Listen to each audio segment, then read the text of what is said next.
I'm here at the Festival of Dreams 2016, Horden Pavilion, the location here, and we're standing right in front of the board of a lot of clairvoyants and psychic readers. And standing next to me is a man that's going to get his future read in a bit under 10 minutes. Jonathan Gallo. John, how you feeling, mate? You got a massive smile on your face. I have a distinct feeling that you're pretty excited about getting your future read here this afternoon, mate. Definitely, mate. This has been on my bucket list for quite a while. So it's one of those things like jumping out of a plane. You know, people have asked me, have you ever got read before? And it's something, unfortunately, I've always said, no, I haven't. And so I just like to get it done. I'm excited to see what's happening, what's it about, just to see if the truth is about. I watch some of these shows on reality TV, or my mum does a little bit. They're more in America, they're more popular here than in Australia. But I'm just interested to see the truth about it, and just a general feeling if they get anything right.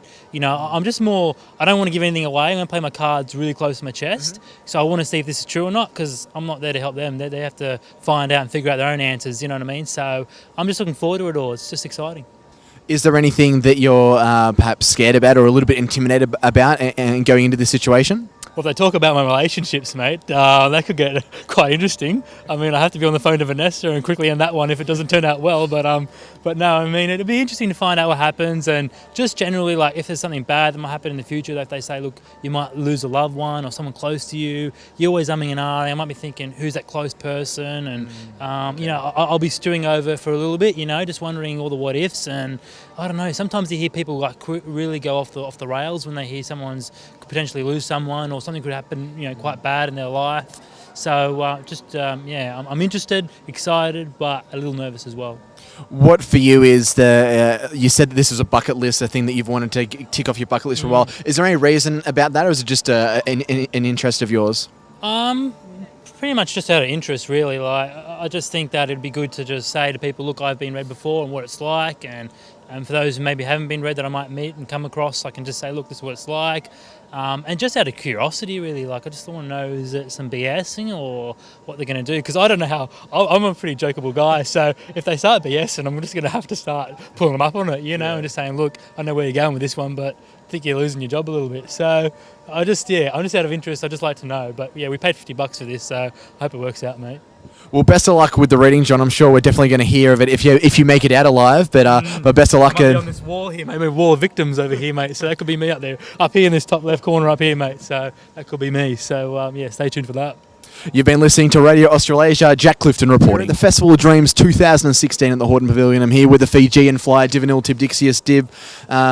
We kind of got thrown into the deep end. Ben Starr loves doing that when we come out and help him on these particular events, and he's getting us to go and do psychic readings. So I've been interviewed, John's been interviewed about how we feel about this particular endeavour. How are you feeling about what's going to happen probably in the next 10 to 20 minutes for you?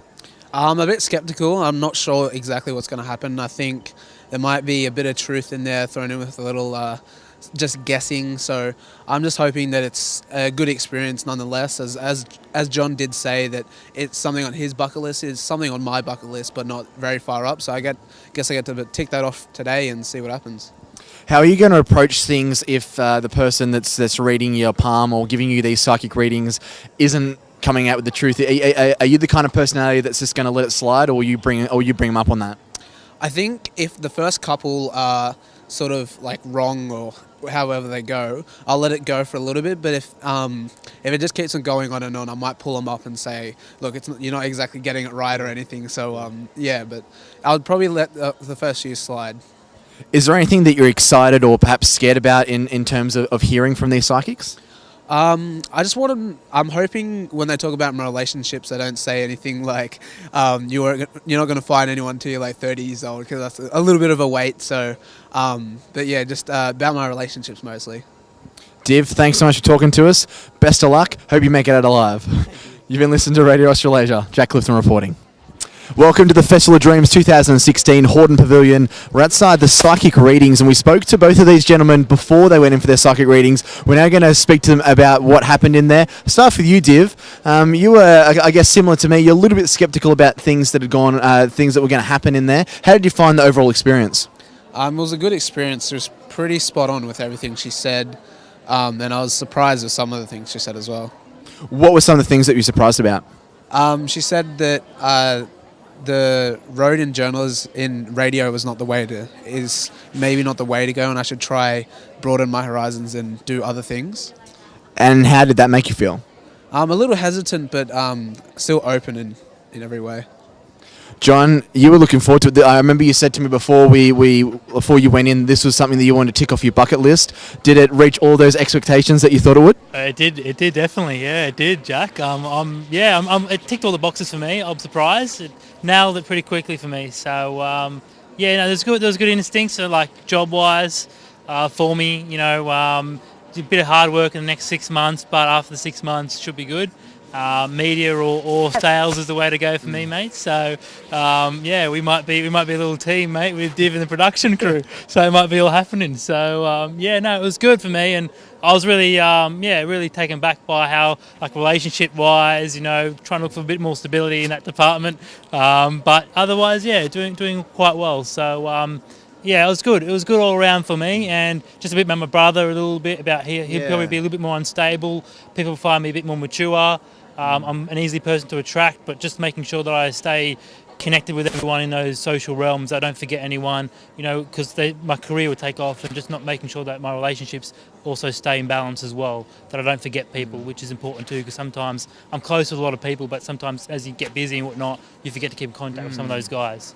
So, Div, with you, was there anything negative? Hopefully you didn't get the death card, although Mystique was telling me that the death card actually doesn't always mean death. Was there anything that you found that you kind of maybe shook you a little bit or made you a little bit nervous?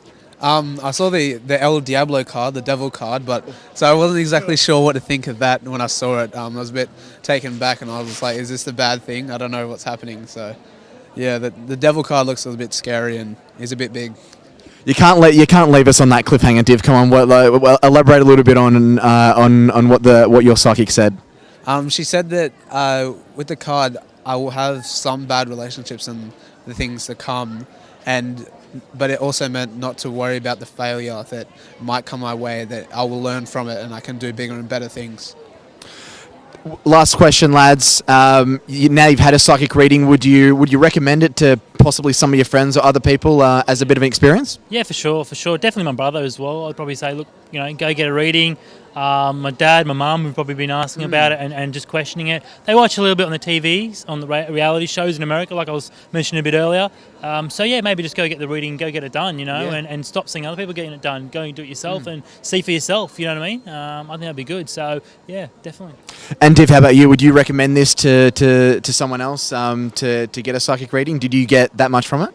Yeah, I would actually. I was really skeptical before I went in, and she was pretty spot on at the start about everything. So I got a couple of friends that said they'll never get one, and I always said I'd never get one. So I'm going to tell them they should go do it and have some fun with it. Well, there you have it. A skeptic that is now a full-on believer in psychic readings. Jack Clifton reporting for Radio Australasia.